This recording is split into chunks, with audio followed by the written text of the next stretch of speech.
बिहार विधानसभा चुनाव जैसे जैसे नजदीक आ रहे हैं, विपक्षी दल नीतीश सरकार पर रोजगार, पलायन, नौकरी और बिगड़ती कानून व्यवस्था जैसे मुद्दे को लेकर लगातार हमलावर हो रहे हैं।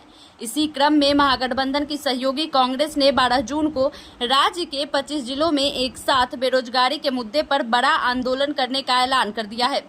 इस विरोध प्रदर्शन में राष्ट्रीय स्तर के नेता और युवा कांग्रेस के कार्यकर्ता मिलकर रोजगार कार्यालयों के सामने नौकरी दो या सत्ता छोड़ो के नारे के साथ प्रदर्शन करेंगे।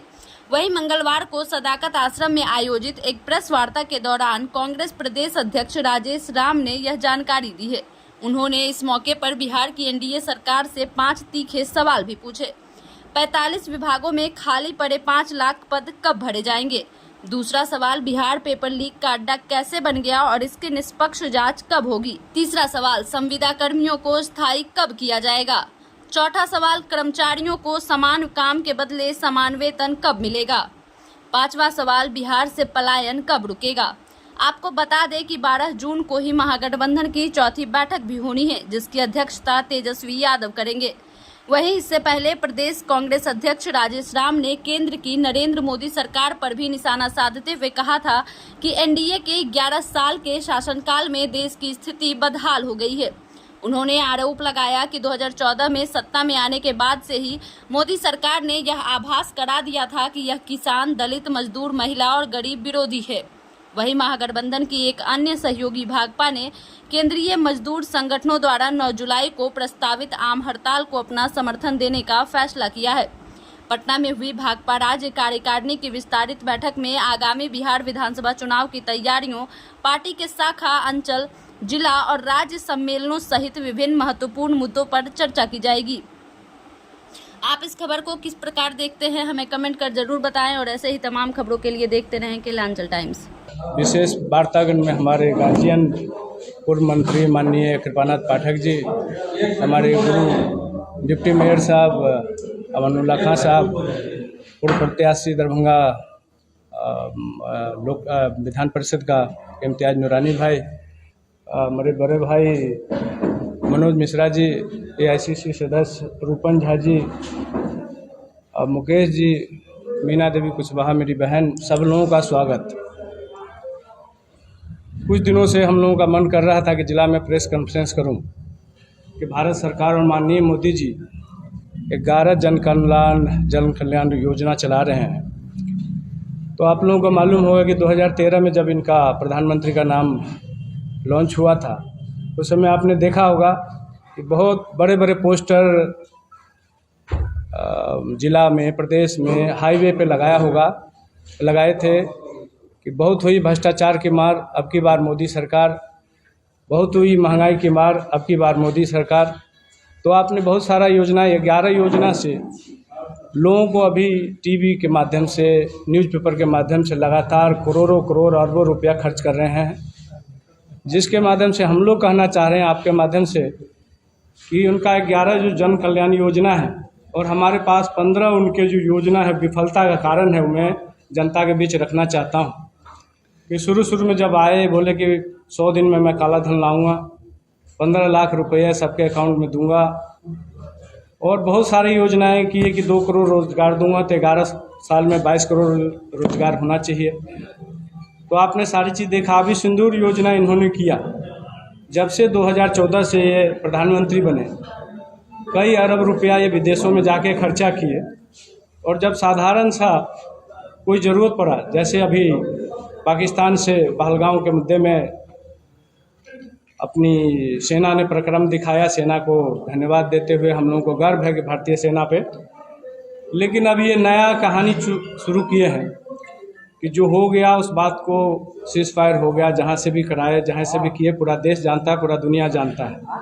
अब ये डेलीगेशन भेजने का काम कर रहे हैं कि जितना सिंदूर में, ऑपरेशन सिंदूर में खर्चा नहीं हुआ, उससे ज़्यादा ये डेलीगेशन भेज रहे हैं, जिसमें हवाई जहाज़ का खर्चा निरर्थक, जिसका 5 स्टार 7 स्टार का खर्चा निरर्थक। तो जब आप 11 साल एज ए प्रधानमंत्री पूरे विश्व में घूमे और आपको एक देश नहीं खड़ा हुआ, तभी डेलीगेशन भेजने का क्या मतलब है? ये भारत सरकार की बात है। अभी बिहार सरकार जो मुख्यमंत्री है वह चेतावस्था में पड़े हुए हैं। पूरे बिहार में 3.5 लोग इसकी सरकार चला रहे हैं संजय झा, ललन सिंह, विजय चौधरी, ये 3 लोग हैं, आधा में अशोक चौधरी, सारे 3 लोग सरकार चला रहे हैं।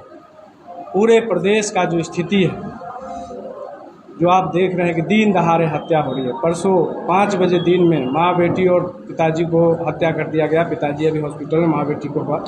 मधुबनी जैसे शहर में भी रोज़ हत्याएं हो रही है। शराब के कारोबार को आप देखिए कि सरकार को नुकसान होते हुए यहाँ रोज़ होम डिलीवरी शराब हो रही है। अभी इन्होंने नया एक योजना चालू किया नीतीश कुमार ने। नीतीश कुमार तो अचेत है, उनको तो कुछ मालूम नहीं, चलाने वाले सारे 3 लोग चला रहे हैं कि मरते वक्त जो घी पिलाया जा रहा है। स्वर्ण आयोग बनाए, स्वागत करते हैं सब आयोग का। सब लोगों का कल्याण होना चाहिए, सारे सामान्य जाति जितने भी धर्म में कल्याण होना चाहिए। अभी पिछड़ा आयोग बना है पूरे बिहार में। आप जानते हैं कि अति पिछड़ा की जो 36% प्लस 2.2%, 38% जो पॉपुलेशन है वो नीतीश कुमार अपना मानते हैं। लेकिन अभी जो अति पिछड़ा आयोग बनाया उसमें इंपोर्ट करके बनाया गया है। खास करके मैं जिस समाज से आता हूँ, धानुक समाज, नीतीश को अपना मानते हैं।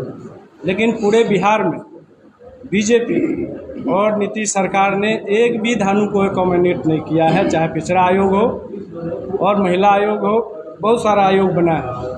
और बीजेपी एक संगठन में जो आदमी अभी थे महामंत्री, उनको भी हटा करके, तो धानुक समाज का अपमान है, ये 9% जनता का अपमान है। तो मैं उन समाज से भी अपील करना चाहूँगा कि जब आपको बार बार अपमानित नीतीश कुमार कर रहे हैं। जनगणना की बात हुई थी, उसमें नीतीश कुमार अपना वर्चस्व बढ़ाने के लिए धानुक समाज को 2 कोड कर दिया, 91 और 93।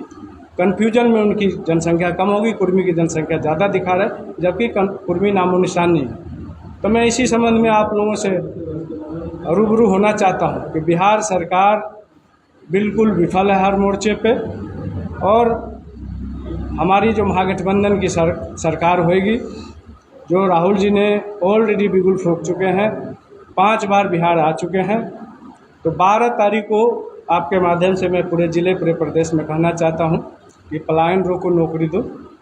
तो विशेष से विशेष हमारे प्रखंड के अध्यक्ष भी आए हैं, गणमान्य नेता सब भी आए हैं, उन लोगों का भी स्वागत।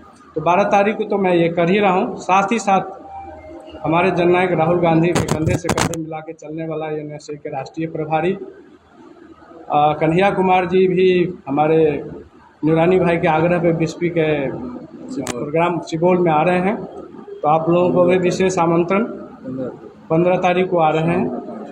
तो 15 तारीख के बाद हम लोग पूरे ज़िला में विश्व स्तरीय जिस तरह से आंदोलन होता है उस तरह स्तरीय मैं करूँगा कि सरकार जाने वाली है, महागठबंधन की सरकार आएगा और हर जाति, हर धर्म, हर मजहब के लोगों को खुशहाली होगी, रामराज होगा। रामराज का मतलब ये नहीं है कि राम को पूजा करने से ही राम राज हो जाएगा। राम राज का मतलब है कि रोटी, कपड़ा और मकान है, तो तीनों चीज़ आवश्यकता पूरी होनी चाहिए। राम का पूजा हम भी करते हैं। तो इसलिए इसी बातों के साथ मैं अपने गार्जियन और पूर्व मंत्री के बीच में बैठे हुए हैं, उनका आशीर्वाद भी हम